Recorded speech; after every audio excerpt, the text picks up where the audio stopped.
This is day 4 of the mouse in the motor, and we got some kind of weather system coming in, so I gotta hustle up. We put that engine all back together, all except for the cover was filthy. The aluminum cover, galvanized, I believe that is. This was a filthy pig, really nasty.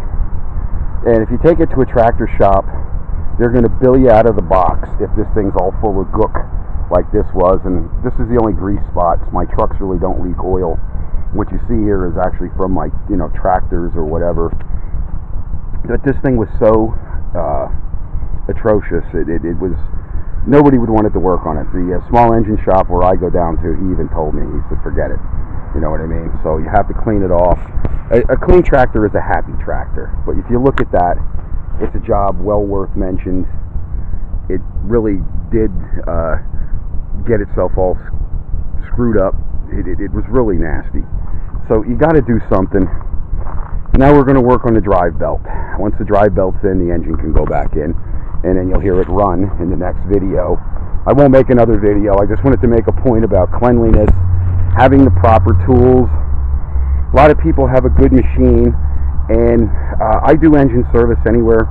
It's anywhere from $500 to $1,200 to do an engine transplant or reseal your motor up and make it run right again, redo the head. But you'd rather make the Chinese rich, most of you. And I would just go out and get a new one, and it's all full of those plastic parts. In a matter of time, it's on Craigslist for $500 for some sucker to buy it. When this stuff is old gold. It's really gold, solid gold. Really a nice machine. And I wouldn't give that up. It has a little bit of rust. The old owner was a little bit of a slob, left it outside. But I don't leave my stuff outside. That's going to go in for the winter. It's going to sleep in the one barn over there, and that's going to be that. So that tractor will run and last forever now that this motor has been corrected. It had blow by a little bit with the head gasket, not much. And the valves are like new. The valve guides are like new. So I would assume what went wrong with it was just the mouse in the magneto, and then they froze up the starter, and it was leaking oil everywhere, mostly because it was sucking air here in the intake. That's the one thing I recommend is that Black Death. Seal your intake with silicone. Don't just put a gasket there, because 9 chances out of 10 it's going to leak. So that's your other tractor tip is quit making the Chinese rich. Learn to, if it ran sweet when you bought it and something just happened, or one day it just happened to stop running, normally it is something simple, but that would have been quite costly, tearing the engine down and then fixing the oil leak. This probably would have been on the high side of $1,200. But I went out of my way to get another brand new starter, brand new magneto, and if it needs a carb, it's going to get one of those too.